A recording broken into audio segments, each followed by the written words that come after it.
اچھا غام صاحب، یہ جو بھی آپ نے بات فرمائی آخری بات کہ یہ ظنی ماخذ ہے، پوری امت اس کے بارے میں یہی کہتی ہے حدیث کے بارے میں کہ بھائی اس میں ظن غالب ہے، وہ یقین اور وہ اطمینان جو ہمیں قطعی اخبار میں ہوتا ہے وہ نہیں ہے، تو اس میں کانٹرڈکشن یہ نظر آ رہی ہے۔ ایک طرف آپ یہ کہتے ہیں، مثلا ابھی آپ نے فرمایا کہ کوئی رسول اللہ کی نسبت سے خبر مجھ تک پہنچے اور اطمینان ہو جائے، میں نہ مانوں تو پھر تو میں رسول کو نہیں مانتا، تو پھر اس طرح کی باتوں کے بارے میں اتنا بڑا دعویٰ پھر کیسے کر رہے ہیں کہ پھر رسول ہی کو نہیں مانتا؟ کوئی شخص کہتا ہے حدیث نہ مانے کیا؟ درمیان کا جملہ آپ نے حضرت کہا اطمینان ہو گیا، یعنی اطمینان ہو گیا نا، یعنی میں نے تحقیق کی، تمام ذرائع سے میں نے پرکھ لیا اور میرا دل مطمئن ہو گیا، میرا دماغ مطمئن ہو گیا، میرا علم مطمئن ہو گیا کہ یہ بات تو رسول اللہ کی نسبت سے ٹھیک ہی نقل ہوئی ہے، ٹھیک ہی نقل ہوئی ہے، گمان غالب یہ ہے، ظن غالب یہ ہے، تو پھر مجھے ماننی چاہیے وہ بات، اس لیے کہ اس دنیا میں ہم ظن غالب ہی پر زندگی بسر کر رہے ہیں۔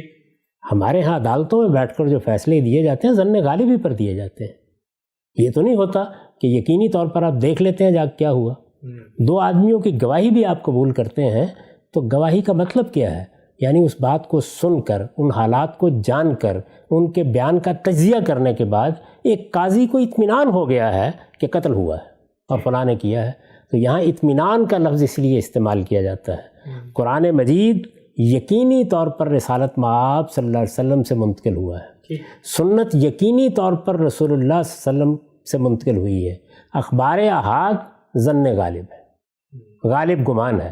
یہ خیال نہ کیجئے کہ یہ کوئی چھوٹی بات ہے، یہ بہت بڑی بات ہے۔ ظن غالب ہی پر اصل میں ہم تمام علوم و فنون کو آگے منتقل کر رہے ہیں، ساری تاریخ اسی پر منتقل ہو رہی ہے۔ یہ جو تاریخ لکھی جاتی ہے، مورخین واقعات بیان کرتے ہیں تو بعض اوقات ایک آدمی ہوتا ہے جو روایت کر رہا ہے، دو آدمی ہوتے ہیں، 5 آدمی ہوتے ہیں، کسی علاقے میں آپ 10 لوگوں سے ایک بات پوچھتے ہیں، اس کو نقل کر دیتے ہیں۔ ساری تاریخ کی کتابیں اسی طرح لکھی جا رہی ہیں، تو ان میں جب تک کوئی شبہ نہ پیدا ہو جائے، تحقیق میں کوئی خرابی سامنے نہ آ جائے، ان کو مانا ہی جاتا ہے، بیان کیا جاتا ہے، پڑھا جاتا ہے، پڑھایا جاتا ہے، تو اس میں کوئی حرج کی بات نہیں ہے۔ تو اطمینان ہو گیا، اطمینان نہیں ہوا، الٹ کے دیکھیے نا، تحقیق کی اور اطمینان نہیں ہوا، تحقیق کی اور اطمینان نہیں ہوا۔ میں یہ نہیں عرض کر رہا کہ میری عقل نہیں مانتی، میرے نزدیک یہ بات ہو نہیں سکتی، یہ بحث ہی نہیں ہے۔ بحث یہ ہے کہ کیا اس بات کی نسبت رسالت مآب صلی اللہ علیہ وسلم کی طرف درست ہے، اس پر اطمینان ہو گیا۔ تو میں نے عرض کیا کہ اس کو الٹ سوچیے، اطمینان نہیں ہوا آپ کا، تو پھر آپ کیسے اس کو منسوب کر سکتے ہیں؟ اس لیے کہ حضور کے معاملے میں کیا اطمینان کے بغیر بھی کوئی بات کہہ دی جائے گی؟ تو دونوں جانب ذمہ داری کا طریقہ اختیار کرنا چاہیے، یعنی تحقیق سے اطمینان ہو گیا تو بیان کیجئے، اطمینان نہیں ہوا تو اب رسول اللہ کی نسبت سے وہ بات لوگوں کے سامنے نہیں رکھی جائے گی، بلکہ اپنے عدم اطمینان کو لوگوں کے سامنے رکھ دیا جائے گا، اس کے دلائل بیان کیے جائیں گے، یہ کہا جائے گا کہ کیوں عدم اطمینان ہے۔ تو میں اب یہ عرض کرتا ہوں کہ اس وقت جو موضوع زیر بحث ہے اس کے بارے میں نے اپنے عدم اطمینان کا اظہار کیا ہے، یعنی اس کے لیے یہ کہنا بھی ضروری نہیں ہے کہ انکار کر دیا، عدم اطمینان کا اظہار کیا ہے۔ میرے الفاظ یہ ہیں میری کتاب میں کہ یہ روایات، یہ سے مراد یعنی نزول مسیح کی روایات، ان دلائل کی بنیاد پر محل نظر ہو گئیں، یہ عدم اطمینان کا اظہار ہے۔ اب ظاہر ہے کہ عدم اطمینان کا مطلب کیا ہے کہ کوئی شخص ان سوالوں پر گفتگو کرے، ان اعتراضات کا جواب دے، میں خود بھی اس پر غور کروں گا، اگر میں مطمئن ہو جاتا ہوں تو اپنے اطمینان کا اظہار کر دوں گا۔ تو اس دائرے میں یا اس علم میں اطمینان اور عدم اطمینان ہی اصل چیز ہے، ٹھیک۔ اور یہ اطمینان اور عدم اطمینان گھر میں بیٹھے نہیں ہوتا، اطمینان کے لیے بھی تحقیق کی ایک پوری دنیا جس سے گزرنا پڑتا ہے، اور عدم اطمینان کے لیے بھی ایسا ہی کرنا پڑتا ہے۔ امام بخاری جب کوئی روایت نقل کرتے ہیں یا امام مسلم نقل کرتے ہیں تو یہ ان کا اطمینان ہے جس کی بنیاد پر وہ نقل کرتے ہیں، اور اس کے ساتھ یہ واضح کر دیتے ہیں کہ ہم یہ نہیں کہہ رہے کہ یقینی طور پر یہ بات رسالت مآب صلی اللہ علیہ وسلم نے فرمائی ہے، نہیں، او کما قالا، یعنی یا یہ بات ہوگی یا جیسے حضور نے فرمائی۔ ہمارے پاس جو تحقیق کے ذرائع تھے انسانی سطح پر وہ ہم نے استعمال کر کے دیکھ لیے ہیں، اس کے نتیجے میں ہم یہ سمجھتے ہیں کہ اس بات کی نسبت کی جا سکتی ہے۔ تو اسی لیے ہمارے ہاں جو علماء اصول ہیں وہ اس بات پر قاطبتاً متفق ہیں، ایک ابن حزم کا استثناء آپ قبول کر لیں، سب کے سب اس بات پر متفق ہیں کہ اخبار احاد سے، احادیث سے، آثار سے جو علم حاصل ہوتا ہے وہ علم ظنی ہے۔ ظنی کا مطلب سادہ اردو میں یعنی گمان غالب ہے۔ ٹھیک۔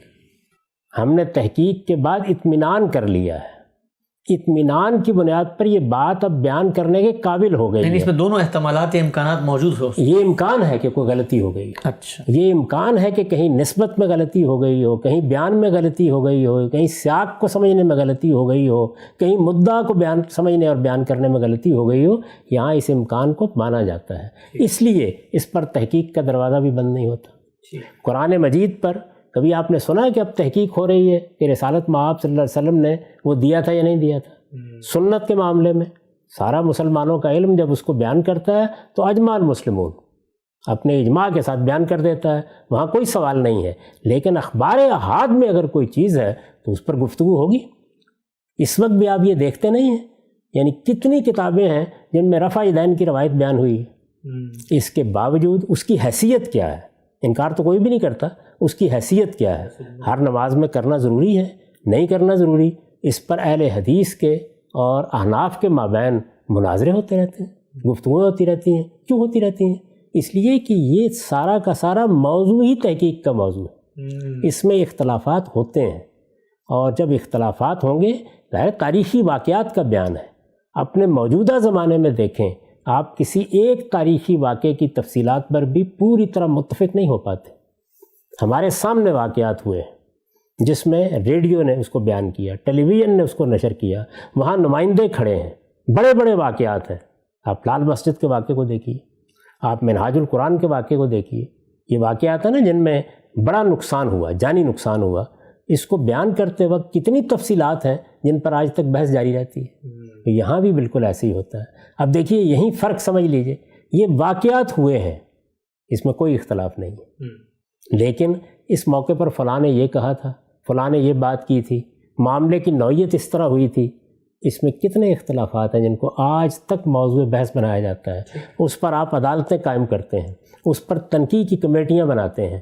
یہی کام مسلمان امت ان سب چیزوں کے بارے میں کر رہی ہے، اور پہلے دن سے کر رہی ہے۔ میں آگے اس کی تفصیل آپ کو بتاؤں گا۔ پہلے دن سے کر رہی ہے کہ رسالت مآب صلی اللہ علیہ وسلم کی نسبت سے صحابہ کرام کی وساطت سے جو چیزیں لوگوں نے بیان کر دی ہیں، ذہن میں رکھیے لوگوں نے بیان کر دی ہیں، سننے والوں نے بیان کر دی ہیں، دیکھنے والوں نے بیان کر دی ہیں، ان کی کیا حیثیت ہے؟ یعنی ان کو بیان کرنا ہے، ان کی نسبت حضور کی طرف کرنی ہے۔